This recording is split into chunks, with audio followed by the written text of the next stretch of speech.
Hello everyone, in this video we'll be talking about Blade and seeing if he's worth pulling for or saving for in the upcoming 1.2 patch. I will be talking about his possible strengths and weaknesses that he may encounter in the current version of the game, so let's get right into it with what he does. He is a 5-star wind destruction damage dealer that deals damage at the cost of consuming his HP. So the way his scaling works is that his damage from basically all of his attacks scales off some of his attack but mainly the amount of HP that he consumes, applying that the more HP you give him from his relics or whatever, the more damage he does. And the way his kit mainly works, he has a follow-up attack that deals good damage to all enemies that activates after getting stacks from either getting hit or consuming his HP, and also heals him afterwards. His ultimate always sets his HP at 50%, so depending on his current HP, this will either lower your HP or heal you in a sense. It also increases his damage based on how much HP you lost in the current battle, but then deals a lot of damage to not only a single enemy,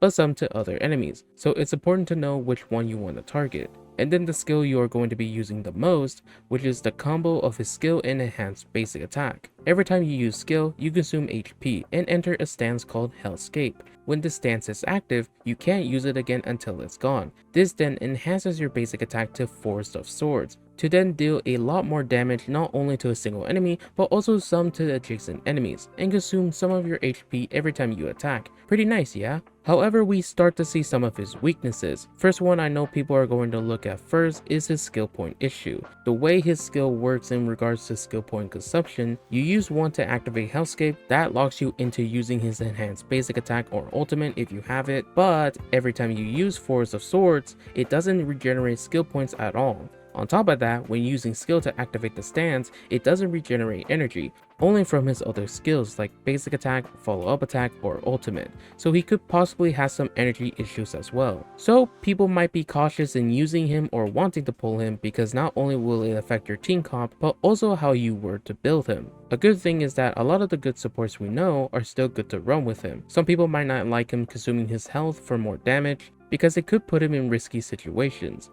But even though he does heal himself in some of his skills, he is still good to use a healer with. You don't need to have his HP drained because none of his skills requires or benefits from his HP staying low. He can also use a shield support as well. There's no harm in it because a lot of the stacks for his follow-up attack is gonna come from his skills anyway. And then for buff supports, it can depend on who you're using because some can use a lot of skill points. For example, Bronya, depending on how you build Blade, situations can vary. She can be good to use because she can use skill points to advance Blade to use enhanced basic attacks. If you make Blade speedy, then you can sometimes make Bronya not use skill, but if you wanted to max out his damage and give him HP boots, then Bronya will have a harder time advancing him and using a lot more skill points. If you have her light cone, then she can be better with the skill points. What about Yukong? She can be good, but Blade gets less effect from her attack buff because he mainly scales off HP. But he can rely on her crit buff from her ultimate. It just depends if he's fast enough to make use of her buffs when an ally takes a turn before she has to reactivate it again.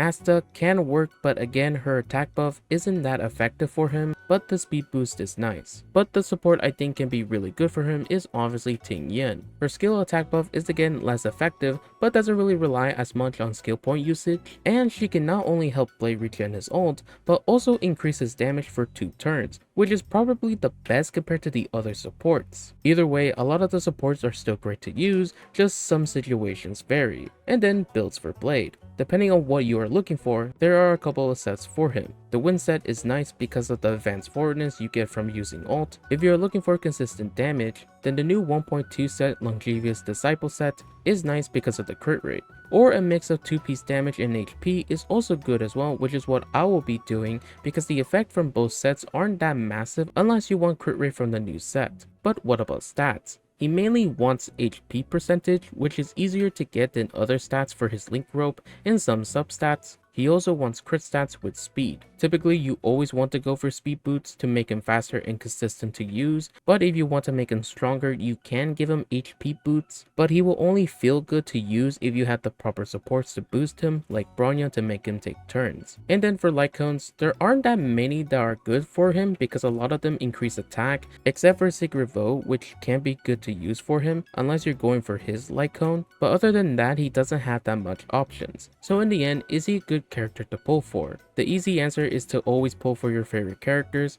but if you are interested in terms of value and strength, he is a good damage dealer to have if you are in need of one. His weaknesses is that he gets less energy from his skill not regenning, he cannot consistently regenerate skill points from his buff state, which can lead to some situations with your other character's abilities, and can also put himself in a risky situation for consuming his health, but in return he can deal good damage for health, has a lot of single target and AoE attacks, can be built easier because he scales up HP, just a nice damage dealer to have with a risk for reward type of playstyle. And that is it for the video. Thanks for watching. Let me know in the comments if you will be pulling for Blade. If you enjoyed the video and found it helpful, subscribe to the channel so you don't miss any of my other videos. Check out my Twitch at twitch.tv/xprogram if you want to catch my live streams, and I hope you have a wonderful day. Peace.